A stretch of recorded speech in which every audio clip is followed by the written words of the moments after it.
all-time scoring record, needing fewer than, 500 points to get there. When you think back to that first NBA bucket you had, what goes through your mind? How nervous I was. I knew that that I was ready for the moment. I knew that I belonged in the greatest league in the world, but I didn't know what to expect, and I was just super nervous. I didn't know how my first bucket was going to come. I didn't know if, how it's going to be a layup or a free throw. I was hoping it would be a layup, but it ended up being a baseline jump shot fadeaway by our bench, and actually a kind of difficult shot too. But I was just so nervous with excitement, nervous with I don't want to fail, I don't want to let people down, but just proud that I was able to accomplish one of my goals, to be a part of the NBA. Kareem Abdul-Jabbar had 6 NBA MVPs, 6 championships, yet he'll still often sign sports memorabilia with the number 38,387.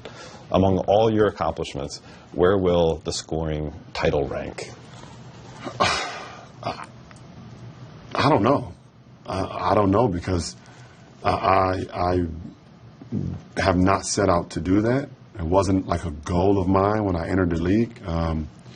Making an all-star team, being Rookie of the Year, being first team All-NBA, first team on defense, winning a championship for sure, being an MVP of the league.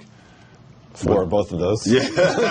but the scoring record was never, ever even thought of in my head because I've always been a pass-first guy. I've always loved the excitement of seeing the success of my teammates, of playing the game, and that's just the way I was brought up. So to know where it will rank as I stay here today, like you said, less than 500 points away, I don't even know how.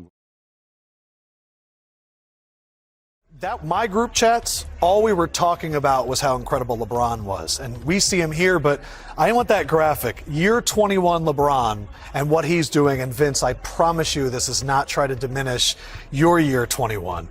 But when you compare what LeBron is doing at this part of his career to guys like Vince and Robert Parrish, it is staggering to see what, Vince, I just want you to take us in. Like, you're second on that list. How did you feel in your year 21 and to think about what he's doing now? I know how I felt, and I know what it took to get to be able to play night in and night out. He's still a go-to guy. He's very, like I said, he's still dominating. Right. And that's just a testament to who he is and his commitment to his body and his game. He's a special talent. We've known that since day one, but I tell you what, he's playing like, if you didn't know he was in year 20, right, whatever, you'd be like, oh, okay. Well, because I find you to be one of the most athletic players that has ever been in the NBA, and I can even see on your face right now that this is confusing to you. Well, no, to an extent, because I know how I felt some nights. Great, we talked, and I always wonder. But I tell you what, he takes it in stride, and he knows how to turn it on. And when you play that long, you learn when and when not to. When to tail it back, when to turn it up, when not to. And I think Anthony Davis is extremely important to LeBron's success, like we said, because he's going to need him to step into the forefront sometimes. And yes, he did it in the in-season tournament. But I think throughout the course of the year, Anthony Davis plays a huge role for LeBron being successful in the playoffs. Well, it's interesting Vince says that. Look, I played 19 years, Vince played 21. As you get older, you become more efficient. You're not doing the athletic things as much. When I saw him beating everybody down the floor, he's still doing hard athletic things. He's not beating you with threes and efficient one dribble pull up. He's getting downhill, being physical, which in year 21 with all that miles, his greatest ability, people have said this before, his greatest ability might be his availability. But availability at a high level over multiple decades. Incredible. Real quick, but that says to me that he does the work after games. That's why I was going to have the drive to continue to want to chase that great. He's still getting haircuts on game days. So that means he's still excited to come to the arena. He's still excited to put on shows. The drive is still there, and it's unbelievable. You got to be fresh. You got to be fresh. You know, you guys. It's a record many thought would never be broken. The all-time NBA scoring record, one of the most revered records in basketball history. But four-time MVP LeBron James changed that last night. LeBron scoring the historic bucket, his 38,388th career point. His family, overjoyed, joining him on the court. Last week, with a little over an hour to game time, what's up, big boy? I met up with the King as he prepares to take on the Knicks at Madison Square Garden. One of the greats himself, breaking a record set before he was born. 12-footer good! What does that mean to you? You know, the crazy thing is, man, I've had goals throughout my whole career, you know, on the court. I wanted to be the rookie of the year my rookie year. I wanted to be an all-star. I wanted to win championships. I wanted to be the MVP of the league. I wanted to be defensive player of the year. I wanted to lead the league in assists. I never, ever was like, I want to break the all-time scoring record. It's never, ever been a thought of mine. And the fact that I'm like literally right here, it's mind-blowing. So for you, breaking this record, do you think that solidifies you as the greatest to ever play the game of basketball? I don't know if the record does. The one thing I can tell you, Mike, is I've always prided myself on saying I want to be the greatest to ever play this game. And that came from a motivation to myself and my drive to be the greatest of all time. But the road to becoming the GOAT isn't always paved in gold.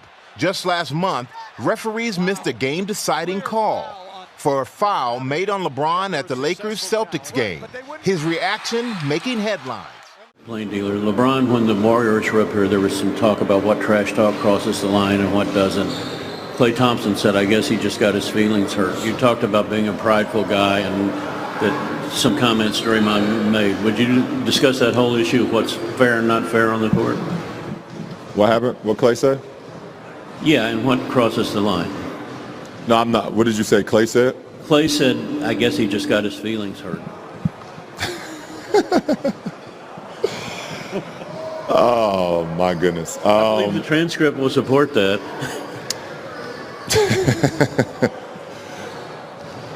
I'm not going to comment on what Klay said because I know where it can go from this sit-in. It's so hard to take the high road. I've been doing it for 13 years. It's so hard to continue to do it, and I'm going to do it again. At the end of the day, we got to go out. We got to show up and play better tomorrow night. And if we don't, then they're gonna be back-to-back champions, and and that's it. But I'm taking the high road again. As soon as that buzzer sounded, your emotions let loose. Can you describe what you're feeling right now? I set out a goal 2 years when I came back to bring a championship to this city. I gave everything that I had. I poured my heart, my blood, my sweat, my tears to this game, and